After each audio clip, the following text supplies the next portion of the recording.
episode ya 37.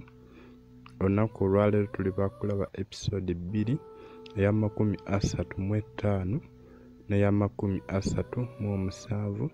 eya 36 terabiseeko kubanga erina amateeka gaayo agakigaanya okuba tukiteekako. Tutwayinza okubeera nga tugibatuusaako naye tekigenda kuba ntikisoboka olunaku olwaleero, ate tewali walala wogenda gisanga, so wogimisinga sinsobi yaffe naye nga mugenda tusonyiwa lwokuba temugenda giraba.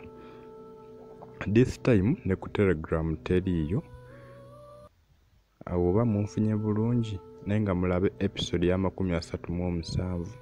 Engeri gye tubuuse episode ya 36 tubaleetedde 37, mugyekkaanye munyumirwe naye nga mwebale ku followinga kuva gye twatandika ku episode esooka episode 1 paka wano ku episode 37. Right now tugenda tukawunzika mpola naye nga mwebale ku followinga.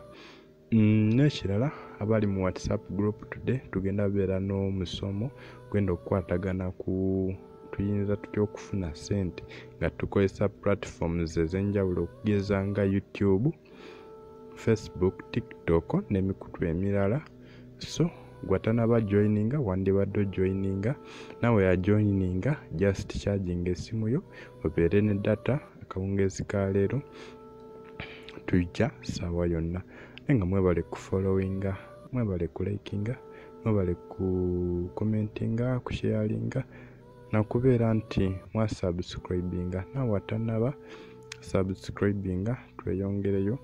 Nga episode ya 36 terabise, alina ebizibu byayo naye nga mulabe ya 37 n'eya 35 nga tulinda 38 na 39 olunaku olw'enkya, then 40 tugenda zitambulanga mpola 2 paka tunaaba nga tukatuuka ku ntikko 2 daire.